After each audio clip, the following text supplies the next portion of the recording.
Bless you.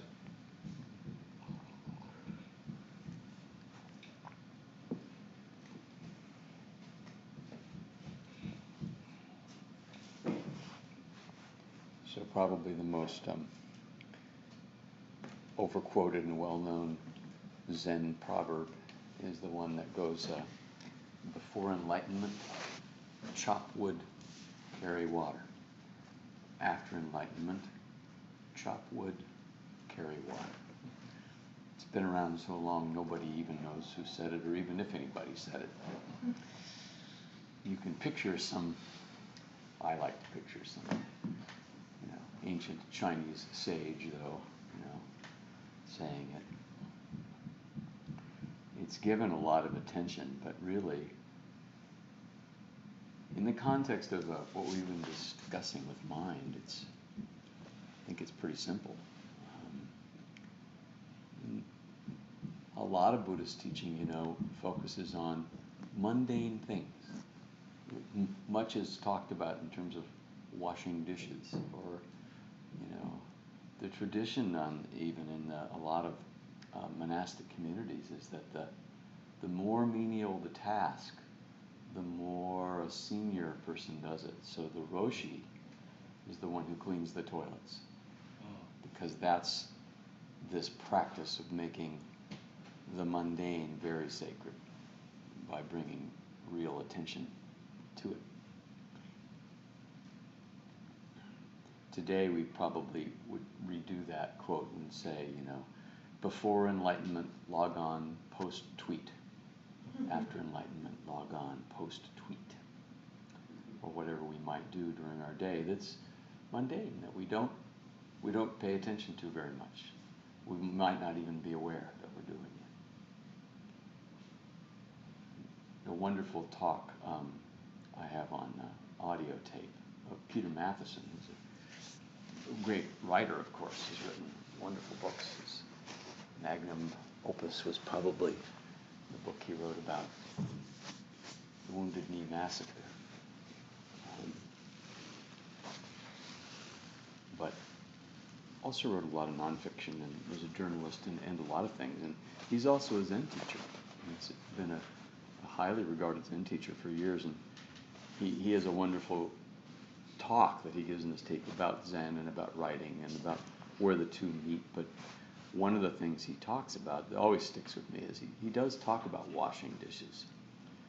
But he says, if you really pay attention, if you really know what you're doing when you're washing dishes, and he says you're aware of all of that uses metaphor of the levers and the pulleys and the gears in your hands, and the fact that the water feels a certain way when it's got soap in it and it's warm, not to mention what happens to the dishes when they go in one condition and they come out in another condition. He said if you really pay attention to that, it's extraordinary to think that we can even do this kind of stuff. And these are amazing if you really understand what they are, your fingers.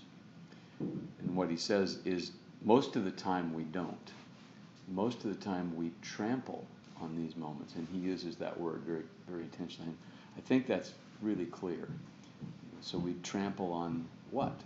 Trample on our life, because our life's available in those moments. So the state of our attention is really the thing that allows the mundane to sort of become sacred. Now that sentence 6 months ago would have meant something different than it does now, that we've been examining what our mind is. We've gotten to know this critter now, and it's a funny thing, our mind, So this thing we toss off kind of as mind, this thing that has the ability to penetrate, that everyday mundaneness and really touch things clearly, mostly doesn't. And it's not because of anything innate in it other than its structure and some operator error. The other thing about mind that by now we've come to figure out is it's way more than the things it does. The mind is a lot more than the thoughts it makes. I don't know how everyone did with that particular meditation, but when we move from our breath, which is pretty easy to find, to our body, which can be a little more subtle, to our mind, that last 10 minutes is very interesting, because to really see it doing its thing and just watch it, just not have to have it be a certain way, is quite interesting. So we're kind of at the end of the piece of Transformation at the Base chapters around mind that were devoted to mind consciousness this week. So I kind of would like to review and wrap that one up. So let's go back a little bit. Remember, 8 consciousnesses, the 5 sense consciousness, plus mind consciousness, manas, and store. Those are the 8. And by now you've probably got that diagram in your head, Mind consciousness, one of the 8, as with all the others, emerges from store consciousness, and it does that through manas. Manas is the vehicle that causes mind consciousness to arise. Gives rise to mind. Now, mind is also a base. We talk about transformation at the base. Mind is one of the bases. Eyes are a base, ears are a base, skin is a base. Store is a base, but mind is also a base.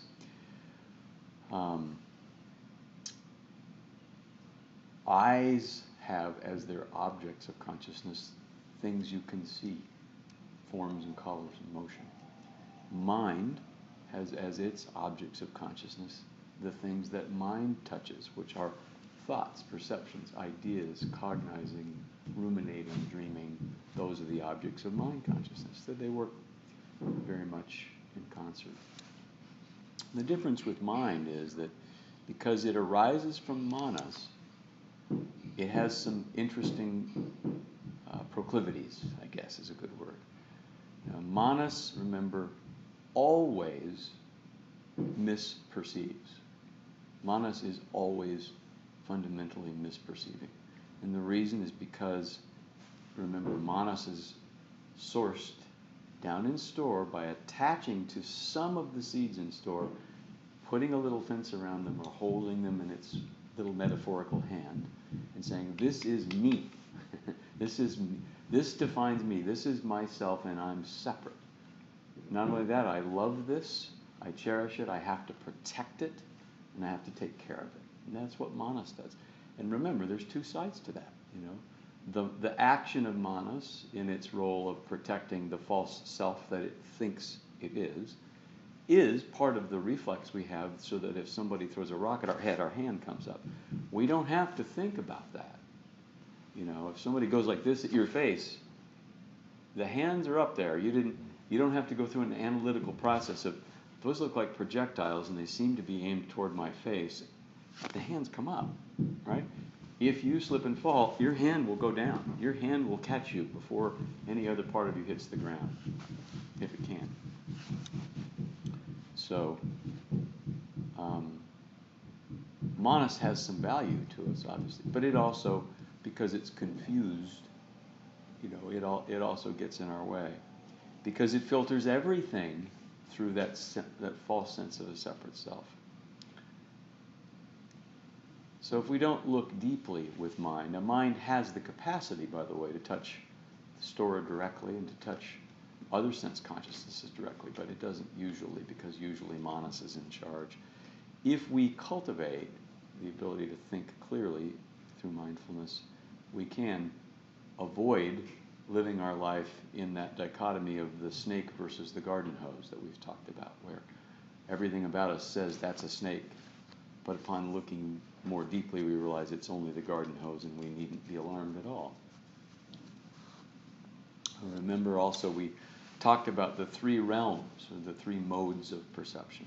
So things as they are, direct perception, tatha, things as they are, without any encumbrance, without anything extra, without any layer of what you think about the thing, or just what it is. That's one mode of perception. And store consciousness always perceives that way. Manas never perceives that way. And sense consciousness and mind consciousness sometimes do and sometimes don't. The next way is through representations. That's not the thing itself, but that's the thing itself, but it's the thing itself thought about, labeled, judged, correlated, sliced, diced, analyzed. That's normally the way mind perceives, is through representations. And sometimes we perceive through the third realm, which the Buddha labeled mirror images. And the mirror is intentional. It's not an editorial addition, it's the way it was taught. And those are images, dreams, simple pictures in your mind, images. What's interesting is when the mind consciousness isn't functioning at it peak, when it's in its automatic pilot mode, when it's being run by manas, it doesn't distinguish very much between those three. It really doesn't much spend time in the direct perception realm, and it often confuses mirror images with representations and acts as if they were real. We know this in the realm of storytelling very clearly, that the mind and the body will react to a story just like it reacts to a real thing. And you can do this on a simple level. Just if you close your eyes and you hold your hand out, and you really, really picture on your hand a big, juicy slice of lemon, and you smell the smell of the lemon, and you know what that smells like, and then you bring that slice up, and you go to bite it, about now you're beginning to salivate, because your mouth is expecting that sour lemon, right? I once did that exercise with a group, and at the last minute I changed it to a cockroach. It's really sneaky. And that's what happened too. And there was no lemon there, and there was no cockroach either, but I got severely scolded for delivering an imaginary cockroach. So that's mirror image. So we have the capacity to operate in all three modes. What we find is, as we go forward, with mind, we have the ability to train it to work around manas or through manas and see more clearly. We also learn that mind itself is neither inherently wholesome nor is it non-wholesome. It's kind of just neutral. It sort of sits there, depending on what we do with it, what seeds we water with it, and what seeds manifest in it, and then what those seeds do in terms of karma, producing thoughts and speech and actions. That's what bestows wholesomeness or unwholesomeness on it. And we talked a lot about that. But mind is the base for all karma. Remember, the word karma means action. So it's the base of all thoughts. That's pretty easy. Thoughts come from the mind. All speech and all actions come from mind. So they're influenced heavily, those things, by the kinds of things that get brought up into mind consciousness. And just to overgeneralize, to use kind of the format Jack Kornfield uses when he begins his discussion of Buddhist psychology or science of mind, it could be greed, hatred, and delusion in mind, the grasping mind, the mind that wants. We talked about that, the grasping mind walks into the room and only sees what it wants, what it doesn't have. Or it could be the aversion mind, the one that doesn't like anything. It's too hot in here, I hate rectangular rooms, I don't like that carpet, this furniture's uncomfortable, I don't like sitting next to him, whatever. That's the aversion mind. Or the deluded mind, which just doesn't know why it's where it is and can't figure anything out. How did I get here? Why did I come? I don't know. Should I be here? Maybe I shouldn't be here. That's deluded mind. It can be like that, and it often is, at least in my case. Or it can manifest the opposites, the very, very wholesome mind of generosity and loving kindness and wisdom. What can I bring to this? What can I offer? What can I contribute? What do I appreciate? The opposite of aversion, right? Not lust, not greed, not what do I want, but what do I appreciate? What can I just experience with joy? And then wisdom mind, which says, I'm very clear. I know I am in this moment. I'm in the here and the now.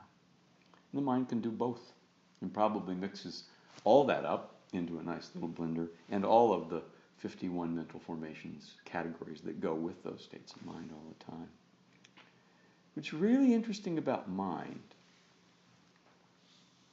is that it's the unique piece of this interesting consciousness model that can be self-reflexive. You really can't look at your own eyes. I mean, you can with a mirror, of course, but you really can't, without a mirror, look at your own eyes, you know. And if you touch yourself, well, yeah, but that's not the same as touching something else, because you feel it in both places. It's very different. Mind, as we just experienced during the last 10 minutes of practice, mind can look at itself. Mind has the ability to turn around and say, wow, that's an interesting thought I'm thinking, and just really do that, which is the secret to why mind can be such a powerful tool for our awakening. So if we follow these teachings and we look at this sort of model or anatomy of mind consciousness, the way we've been looking at it, we find out that since it is a base, and it's the base of all action, cultivating mindfulness, so that awareness of mind, is a very healthy thing to do, because it begins to allow us very slowly over time to chip away manas's hold on mind consciousness, move it aside, and begin to see things much more clearly, much more undilutedly. And when we do that, we can have some insight. If you touch something as it is, you can get an insight from that. And, you know, there's all kinds of stories about the immediate awakening of folks when they go through that experience. What those stories don't do, of course, is remind you that about a minute later they went back to being just like you and I are all the time. You don't stay lit up, but you can have moments where you really do see clearly, and we call that enlightenment.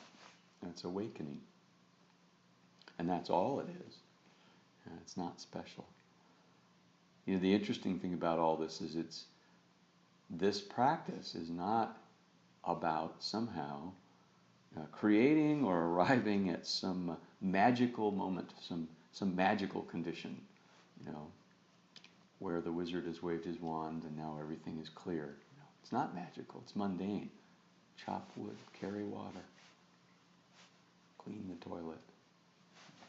Awakening, it's the same. More likely to have an awakened experience doing something mundane, we do more of that, right? I mean, yeah, I think you could probably have one too, staring over the edge of Victoria Falls, or standing on the Great Wall of China, or jumping out of a plane, but we don't do that a lot. And for me, if I wasn't well practiced, I'd miss the opportunity to bring my mindfulness to that leap out of the plane, because I'd be so terrified I'd forget to pay attention. So the more we have those little moments, the more little nanoseconds we get where, through practice or through luck, sometimes it happens through luck, we touch something as it is and we have that awakened experience. Each time we do that, we plant another seed that's possible. And we plant a seed of remembrance, of knowing what that was, of having been there. You have to be careful, because you can also plant a seed of grasping, saying, I really want that again. You know, and you have to be careful with that. But the more of those seeds we plant down there in store consciousness, the more they have a chance to be cultivated by, as we talked last week, our mind as a good gardener. Our mind as the gardener that goes into store consciousness and says, those we want to cultivate. Let's feed those. Let's find out what they eat. Let's put them where the sun shines the best. Let's put them in good soil.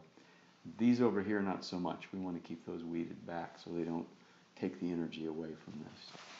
And that's how we achieve what Thich has suggested in this book that we've been studying, is transformation. Transformation is when we begin to change mind from the thing that is in some ways fooled by manas into something that can see very clearly. And of course, in this model, when we do that, the moments when we do that, manas is transformed as well. And instead of grasping those little seeds, instead of doing that, it does this. It becomes what's called great mirror wisdom. It just mirrors back all of the things that actually are down in our store consciousness. And then we can see them all really clearly. And that happens. So remember, we talked last week about this consciousness as a model of a system.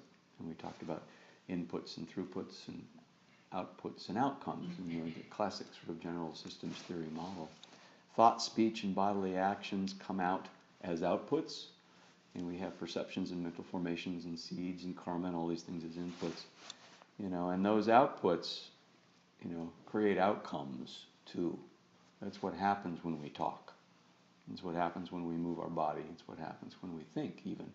And you might think, well, thinking, that doesn't have really an outcome. Nobody heard me think. Yeah, but you did. You heard you think. And your thinker thinks, and then later on, it's going to come out somehow. And, particularly if you're not aware of it, it's going to come out somehow. So I want to finish up mind today, and in classic, wonderful homage to both the Buddha and our own teacher, who were both inveterate, uncontrollable list makers. We're going to go through some last little lists of checklist things about mind. Let me start with the verse.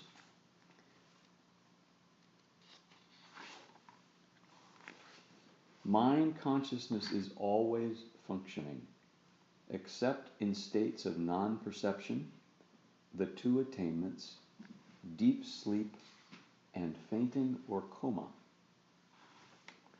That's one verse. The other one is, mind consciousness operates in 5 ways, in cooperation with the 5 sense consciousnesses and independent of them, dispersed, concentrated, or unstably. So that's how it functions. We're going to start with that first verse and talk about these 5 conditions of non-perception. Kind of interesting, actually.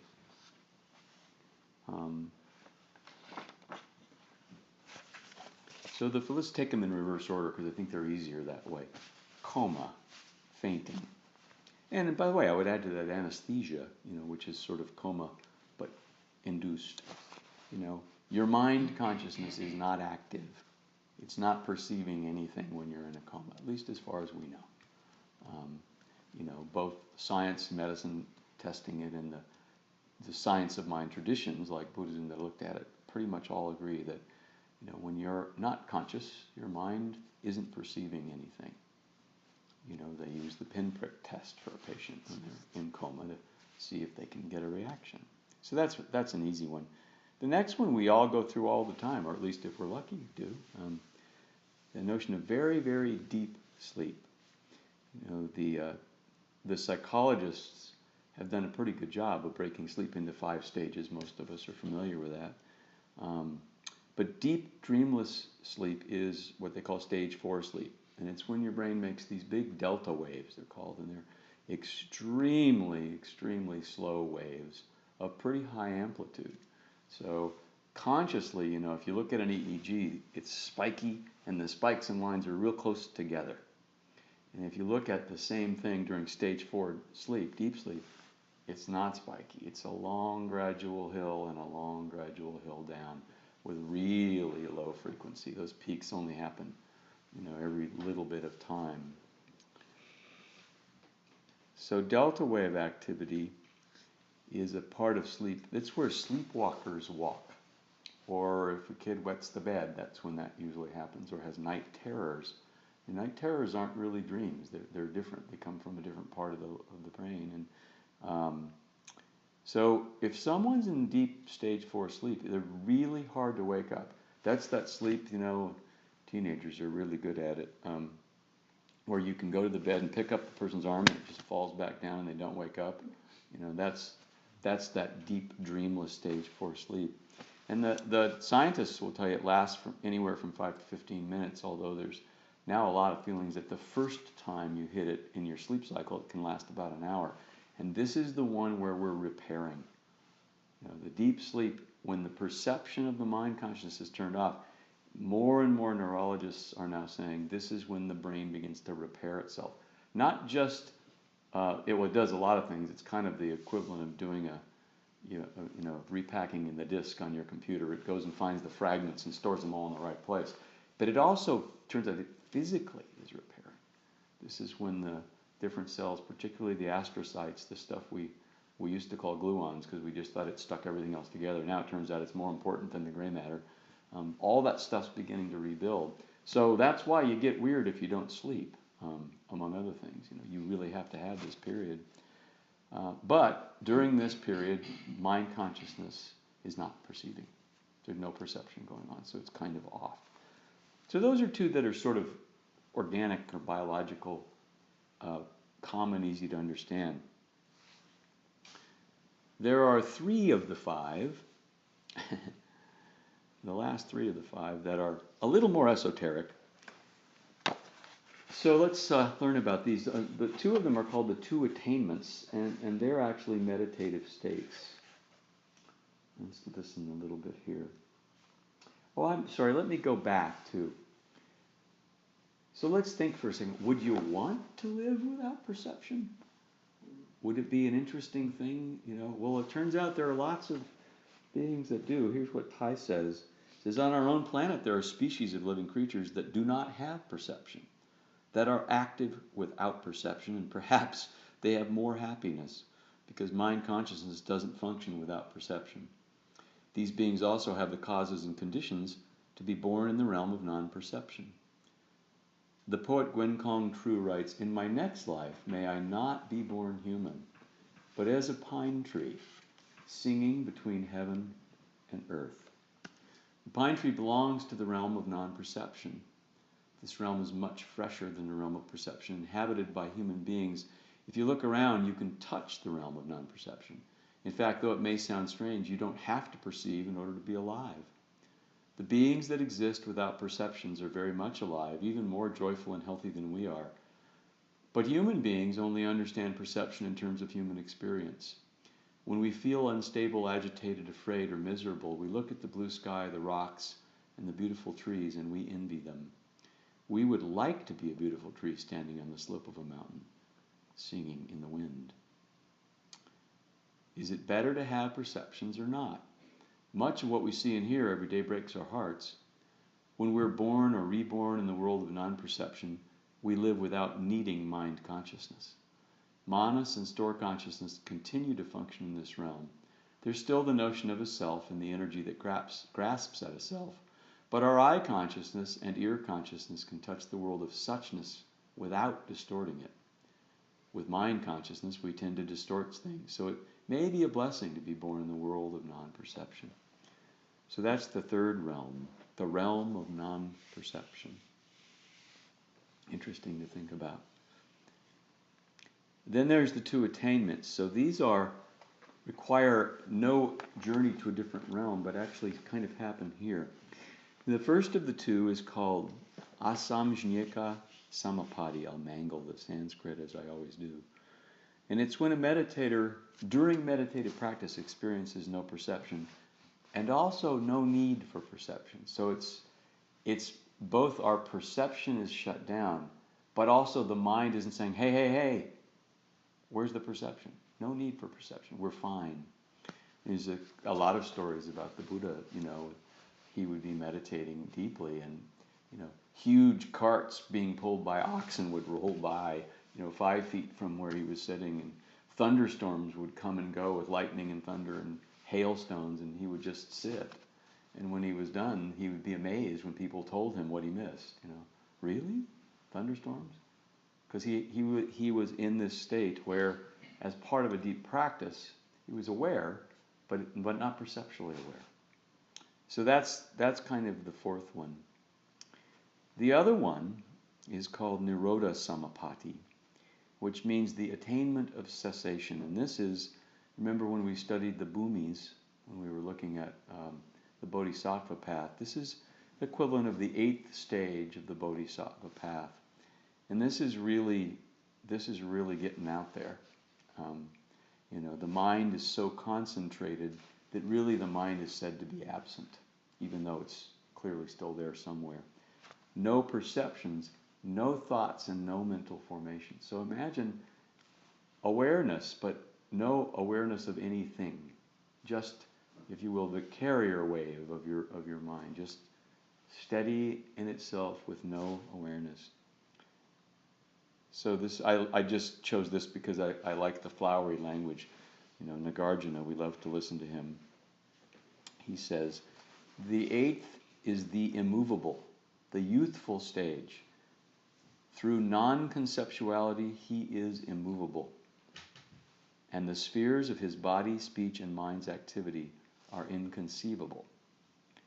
Because they're fully acquainted with signlessness, their minds are not moved by ideas of signs. Eighth Bhumi Bodhisattvas are said to be irreversible because there's no longer any possibility they might waver on the path or backslide. They're destined for full Buddhahood, and there are no longer any inclinations to seek a personal nirvana. They cultivate the perfection of aspiration, which means that they undertake to fulfill various vows, due to which they accumulate the causes of further virtues.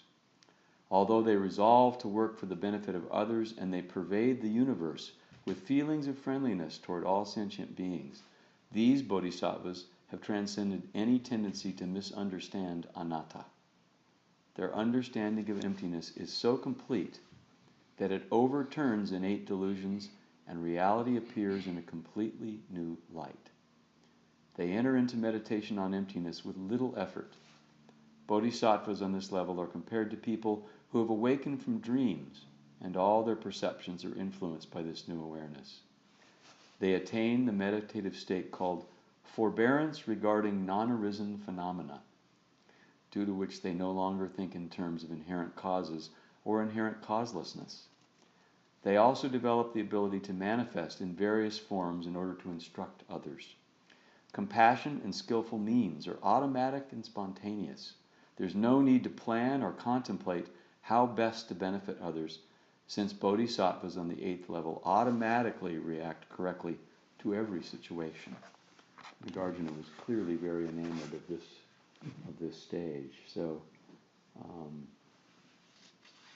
this is a little more grounded maybe. Here's what Thich has to say. He says, in Nirodha Samapatti, not only mind consciousness, but consciousness itself ceases to function. Here the grasping of manas begins to transform due to the insight that the object it grasps is not self, and that subject and object are not separate, but are one. We see ourselves and our universe in other people and in other species, and we see the universe and others in ourselves. This is called the wisdom of equality, samanta jnana. It is a perception, but it's not confused or ignorant. When manas stops functioning in ignorance, store consciousness is set free of that ignorance and is very happy. So those two are also two of the five kind of ways that we perceive. So now we have these five ways that we look around. We've got all the way from coma, through the eighth bhumi, where we're so clear that we don't even have any tendency to ever go back again. And every action and every thought and every thing we give speech to does nothing but improve the awakening of all beings. So the other set of lists is about, it's funny, it's called 5 states of mind. But we throw that term around all the time. Oh, what's his state of mind? Well, how's your state of mind? I think we throw it around, again, without much looking at it. I mean, now that we've sort of begun to figure out what a mind is, state of mind takes on a completely different meaning. It's almost like, what's it doing now? It's like asking state of dog. State of dog at this moment is very relaxed, but state of dog can be frenzied and leaping and barking, and so now that we know what the mind is, we don't just toss that rhetorical question off. It's almost like the habit we have of saying, you meet somebody, say, how are you doing? How's it going? Most of the time we don't really want to know, or do we? We just say it because we don't know what else to say. And we don't live in a culture where we can bow to everyone. So how is it going? Well, boy, that question has a different meaning if we really know that on the other end of it, there's this manifestation that has one of these consciousnesses. That's a deep question. And if we really wanted the answer, it might take a couple hours to get it, even on just what it looked like right in that moment, right? So this is the stuff that pertains to that second verse we read. I'll read it again just for time. States of mind. Mind consciousness operates in 5 ways. In cooperation with the 5 sense consciousness, so that's one way, and independent of them, that's the second way. Dispersed, that's the third way. Concentrated or unsteady. So let's take a look at what those 5 states of mind are. And again, the tendency, I think, my tendency, because I have an ego, is to look at this and say, oh, well, I either do or don't do that. We all do all this all the time. Not all the time, but we've all experienced many of these, including the one that's probably the most difficult. So he starts with mind functioning in cooperation with the senses. It doesn't sound that weird, does it? Let's go back to Martin, since he's conveniently located. So this is looking at a dog. I also know I'm looking at a dog. This is just what we do when we do mindfulness practice, right? Breathing in, I see a dog. Breathing out, I'm aware that that's a dog. That's your mind working together with your sense consciousness, in this case, eyes. I hear a coyote. Breathing out, I'm aware that it's a coyote, and I instantly have all kinds of things that goes with coyote. What the shape of a coyote is, what I know about them, how they live, that their societies are dominated by powerful matriarchs, and all these things about coyote that all come up when I'm aware of that. So, this is kind of cool when our mind can actually work with our sense consciousness. And that, we chant this. This is why we chant body, speech, and mind in perfect oneness.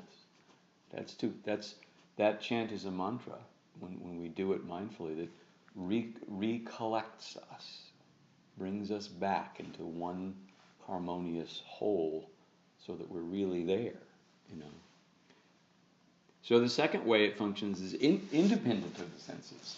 And I had to think about this for a while before I could get my head around it, but it's true. So you're driving to a meeting, with your business partners or clients or your banker or your lawyer or whoever. You're there, you get there, and there is a part of you that sees the parking lot. But your mind has nothing to do with it. Your mind is already totally focused on the meeting. It's focused on what you're going to say, what they're going to say, what you may accomplish, what you might not accomplish, who's going to try to block your thinking, who's going to support you, what the politics are, what the outcomes could be, whether or not you like those outcomes, what would happen if I win this argument, what happens if I don't, who do I call for reinforcements, how long will this take? All that's going on in your mind. And yet, your body, quite independent, in this case of your mind, which we've already established is in the meeting, even though you haven't gotten out of the car yet, your body, in concert with your eyes primarily, locates a parking spot, finds it, aims your car at it, and parks your car. And your body just does that for you. Your sense consciousness takes over that function because your mind is elsewhere, right? We've talked about it 1,000 times. Cars are a good metaphor for this because you've had the experience of being in the car and sort of coming to and saying, where am I? Now, you're driving 60 miles an hour, and you weren't there. Your mind was somewhere else. Your sense consciousness was handling that for you quite nicely. So this is your mind functioning independent of your sense consciousness, right? Well, that happens a lot, and it works both ways. That was an example of the sense consciousness is functioning well for you without your mind. Your mind also functions well completely independently of the sense consciousness, and it can have smells and sights and sounds that have nothing to do with your sense consciousness. They're all part of mind, right? You can You can go into your mind and you can hear something, someone say something maybe that bothered you, or you can you can remember the smell of a certain food that you loved when you were a kid, or all those things happen in your mind, and they have nothing to do with your sense consciousness. Those are mere images, but you're interpreting them as smells and as sights and as sounds, right? Same thing happens when we dream. So you can be standing alone by yourself, nobody around, in a relatively nice place, and all of a sudden you're angry, or you're sad, or you're agitated. And the, quote, cause of that anger arises only in the mind, right? It doesn't have anything to do with the tree you're next to or the sky you can see, any of that. It has nothing to do with where you are physically or what your sense consciousnesses are telling you. Your sense consciousness is saying, it's pleasant out, the sky is blue, the birds are singing, that's a green tree, there's soft grass under our feet. Your mind is pissed. Your mind is angry. So it's done this on its own. So it has this amazing capacity completely to ignore, not only not work with the sense consciousnesses, but to shut them off. Say, I'm not paying attention to you. I'm angry right now, right? So if you think about how we get through our lives with that going on, here's a great article from a blog the blog's called Times and Seasons. I think this is such a perfect way, and it's a little long, but I think it's worth hearing. It says, of all the deaths in Harry Potter, Dobby strikes many people as the hardest. Dobby was the little elf, the little house elf. It did me. There was absolutely no way I could have kept my eyes dry. If John Locke is right, if actions are the best interpreters of men's thoughts, does this mean that my grief was in the moment real? Did I believe at some level that Dobby had really lived and then really died? Did I believe the events of the book were true? Obviously, I'm not confused about whether house elves do in fact exist, let alone whether or not Harry Potter is fact or fiction. But there's good reason to believe that our beliefs are not always as tightly under our rational control as we think they are. Consider a mind-bending experiment reported in Nature.com in which participants were easily duped into employing their rational faculties into the defense of a position that were diametrically opposite to their real views. The experimental setup was tricky, so I'll quote at length. The researchers, led by Lars Hall, a cognitive scientist at Lund University in Sweden, recruited 160 volunteers to fill out a 2-page survey on the extent to which they agreed with 12 statements, either about moral principles relating to society in general or about the morality of current issues in the news, from prostitution to the Israeli-Palestinian conflict. But the surveys also contained a magic trick. Each contained 2 sets of statements, one lightly glued on top of the other. Each survey was given on a clipboard, and on the back of which the researchers had added a patch of glue. When the participants turned the first page over to complete the second, the top set of statements would stick to the glue, exposing the hidden set, but leaving their responses unchanged. Participants were then asked to read aloud 3 of the statements, including the 2 that had been altered, and discuss their responses. Not only were the participants surprisingly unable to detect the changes, but a full 53% of them argued in defense of positions that were the opposite of what they had just indicated their true beliefs to be. They leaped to defend positions that contradicted their actual views by 180 degrees. There's another example of that is, if anything, even more troubling: symbolic beliefs. Julian Sanchez described this concept in a political blog post from back in 2009, when birther madness was still raging around President Obama. While both lamenting that fewer than half of the Republicans in the South were willing to state that Barack Obama was born in the United States, and also pointing out that comparable numbers of Democrats during the Bush administration told pollsters that they thought Bush had foreknowledge of 9/11, or at any rate were uncertain about whether he did, Sanchez gives this definition of the term. The classic case of a symbolic belief is what Orwell dubbed doublethink. Propositions you profess publicly, maybe even sincerely believe you believe, even while on another level there's some part of you that knows better, so that the false belief doesn't actually get you into practical trouble. The idea that people have preferences over beliefs, that is, that their beliefs conform to their preferred view of the world, is also entering the economic literature. In Myth of the Rational Voter, Brian Kaplan documented systematic biases in the way voters interpreted the world with even well-informed voters, demonstrating surprisingly stark and systematic ignorance about basic economic factors in order to preserve their narrative for the world. In other words, to protect the story they believed in. Voted for Ronald Reagan? You're likely to believe that unemployment fell and the economy grew during the 1980s. Didn't vote for him?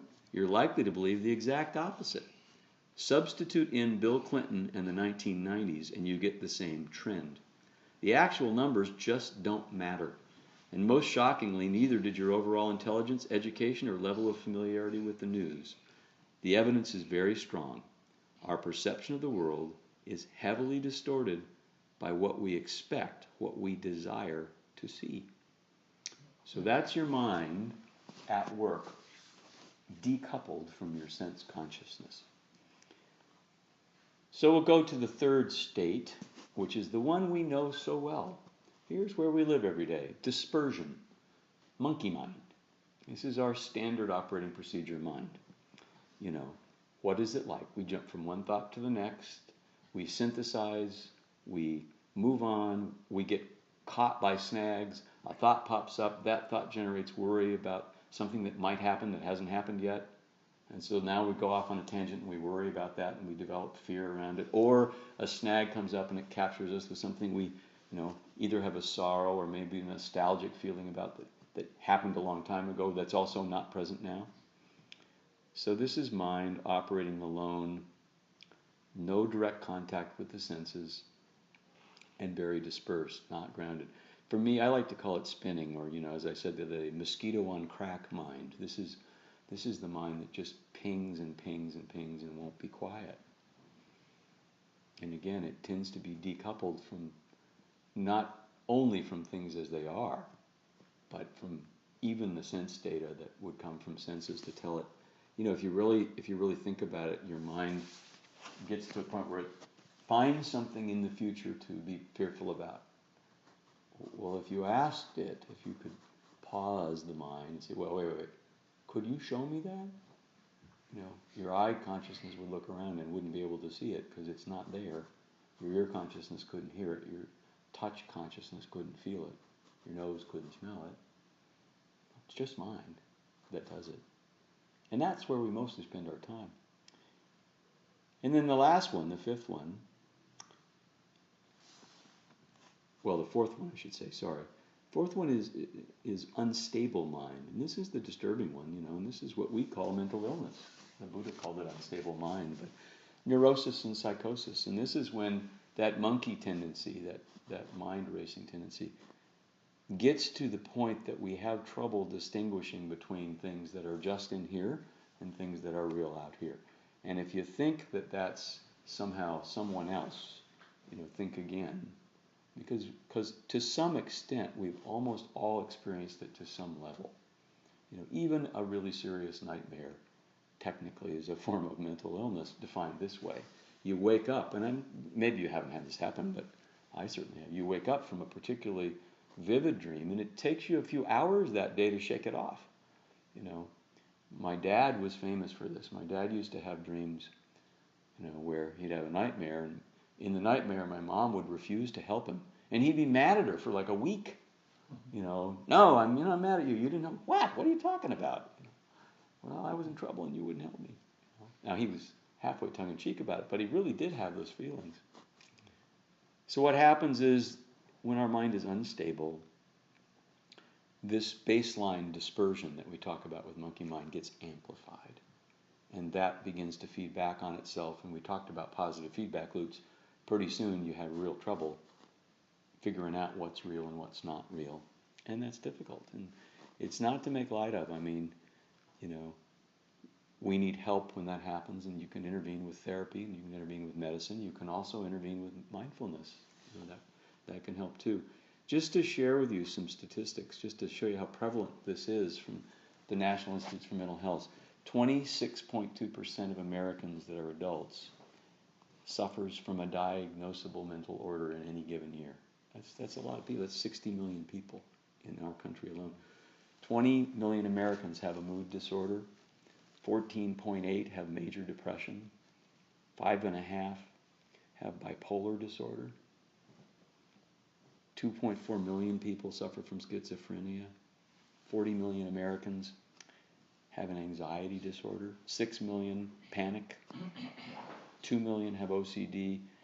And at the time this was done, almost 8 million had PTSD. And with what we're learning about PTSD, particularly with the people coming back from the wars, that number is going to be a lot higher now. So it's not something that's rare, this disordered state of mind. And it has varying degrees. Just because you have a panic attack doesn't mean you have to necessarily go check yourself in as an inpatient. But it does mean you suffered from a disordered mind there for a while, So the fifth state is kind of the antidote, I guess, to the others. And it's called concentration, right? Body, speech, and mind in perfect oneness. It brings it all down to a focal point. When I was a kid, my grandmother always had big magnifying glasses because she could never find her glasses. She couldn't read, so she had these huge magnifying. And she was a coin collector, so she was forever needing to, but they were everywhere. She kind of populated her little house with them. So I was forever snagging one and going outside and using it to take the sun and concentrate it and set fire to leaves and stuff, because that was cool. You could do that. In fact, if you got really good at it, you could get a big flat leaf, and you could actually write your name in it by focusing the sun's rays, and that's what happens. That's a metaphor for concentration. One-pointed mind is what it's called in practice, where the entire energy of your mind is right there, just on that one thing, and doesn't go anywhere else. It's the recollection of all of our aspects, bringing them back. And the way that we learn to do that, the magnifying glass, in this case, is mindfulness practice. By practicing the way we practiced when we started today, and doing that on a regular basis, you begin to bring that lens into play. You experience the bringing together of all the faculties of mind and putting them in one place. Even if it's just for one breath out of a half-hour sitting, which it often is, that breath had total concentration, This is a great article I found, again, online, but it was a New York Times op-ed published last year by a woman who's a PhD candidate, called "The Power of Concentration." I'll read it. It's fun. Meditation and mindfulness. The words conjure images of yoga retreats and Buddhist monks.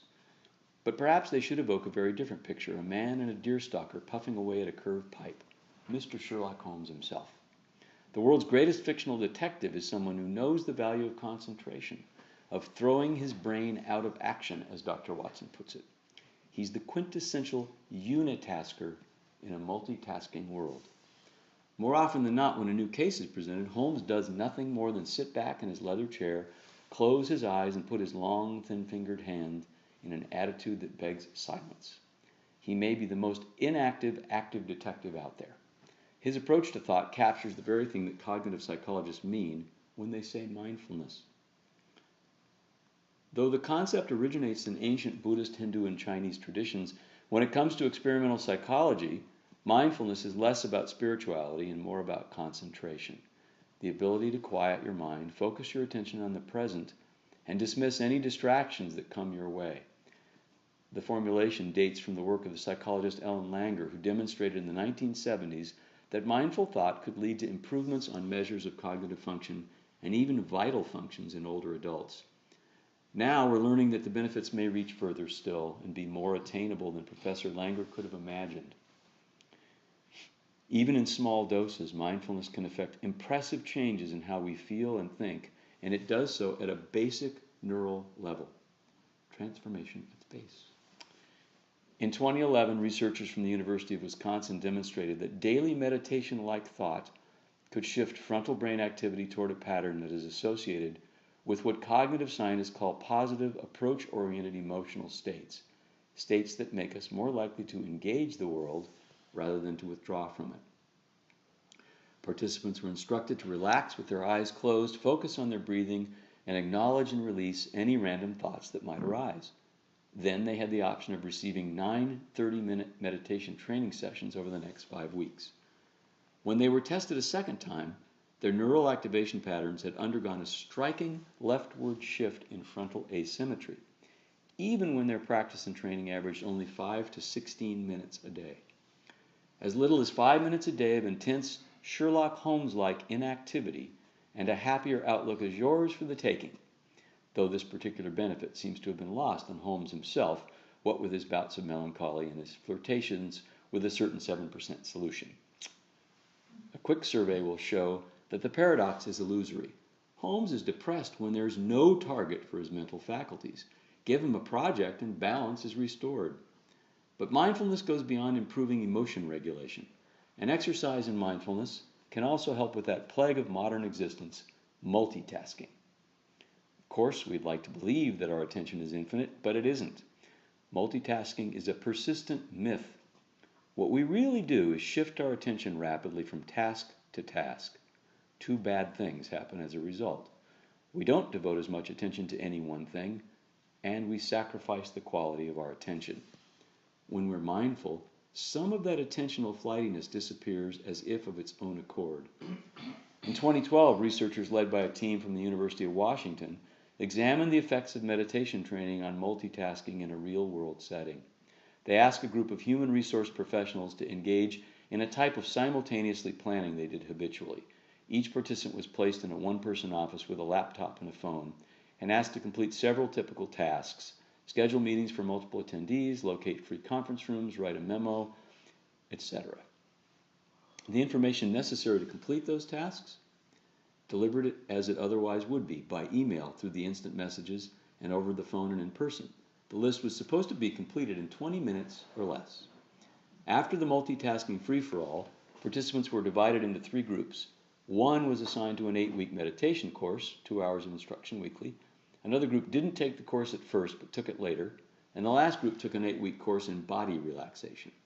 Everyone was put through a second round of frenzy. The only participants to show improvement were those who had received the mindfulness training.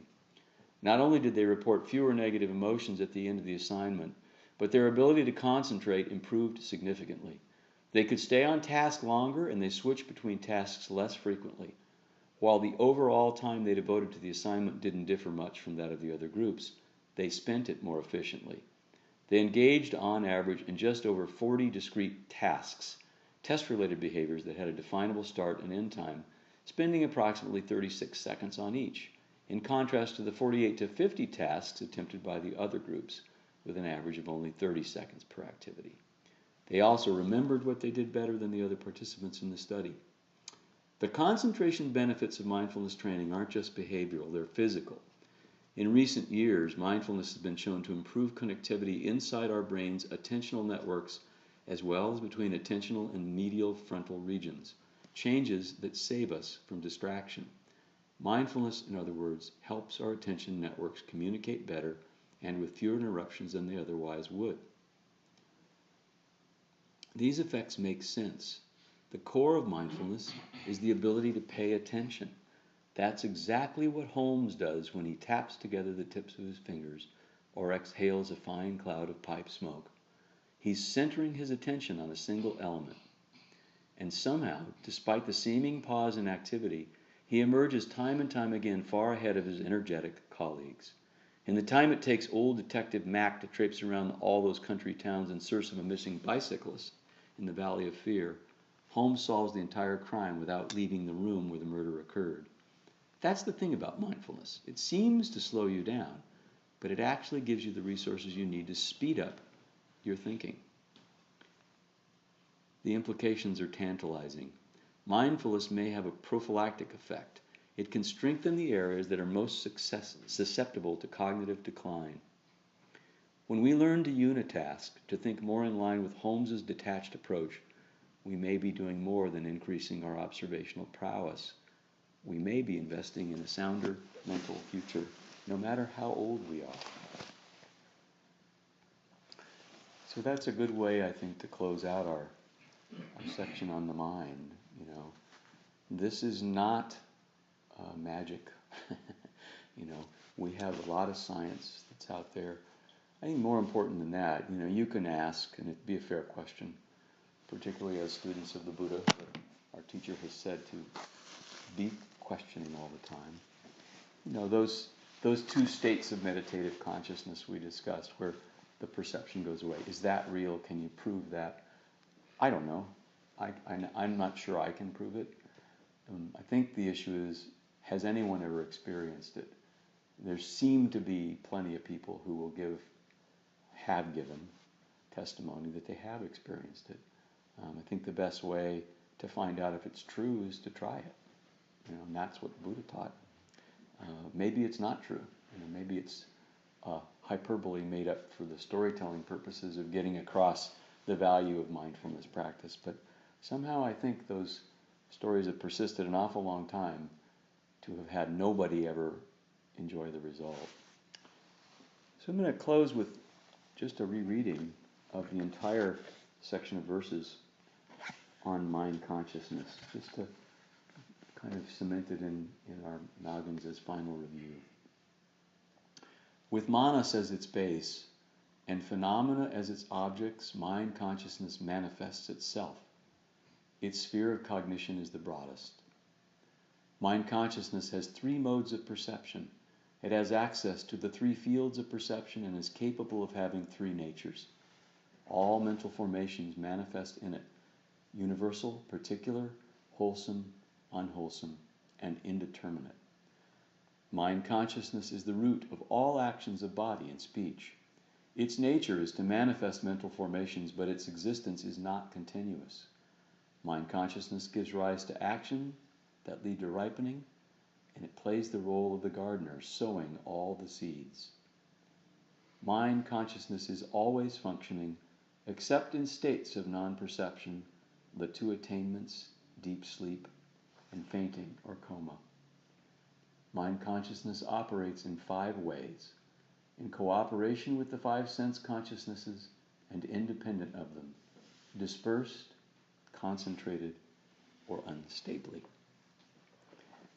So we got a good picture of our friend mind. In the next session, we'll spend some time on sense consciousness, not too much. And then after that, we'll move into the closing part of the work, which is really where we bring it all together and really look at what transformation can look like.